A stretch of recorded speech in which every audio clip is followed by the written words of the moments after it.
and be able to assist. This is not about Abel Tau.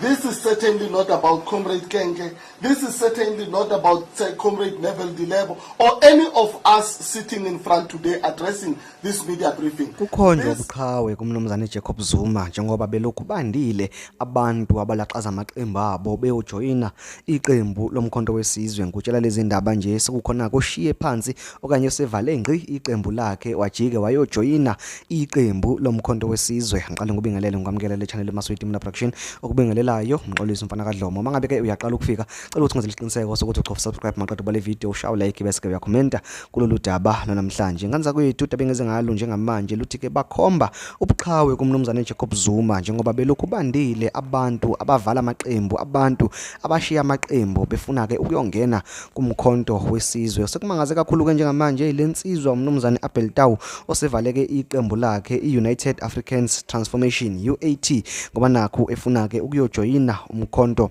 wesizwe. Lensizwa ke yayikade ke ngu-MMC we-Human Settlements endaweni yaseTswane esengaphansi kweqembu i-ActionSA okuyilapho khona ke akaxoshwa khona ngezinsolo zama-sexual misconducts okuyilapho ke abeke sevulela ke iqembu i-UAT. Namhlanje ke umemezela ukuthi cha uyalivala leli qembu uhamba nomsholozi. Ngicela ukuthi ke uyizwele ngawakho elibekela yena uludaba. This is not about Abel Tau.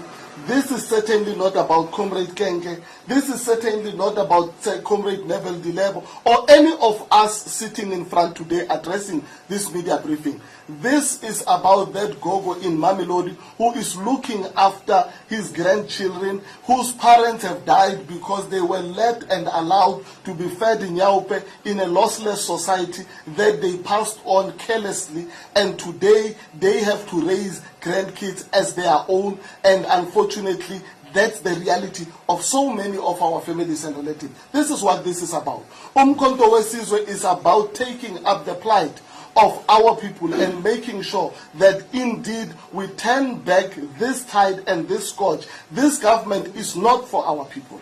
This government is not for our people. We see it here. And I can today proudly announce and say that revolution will start in Tshwane. Like in the famous word, Comrade Kenke, City Siaya Epitori, it has to begin in Pretoria.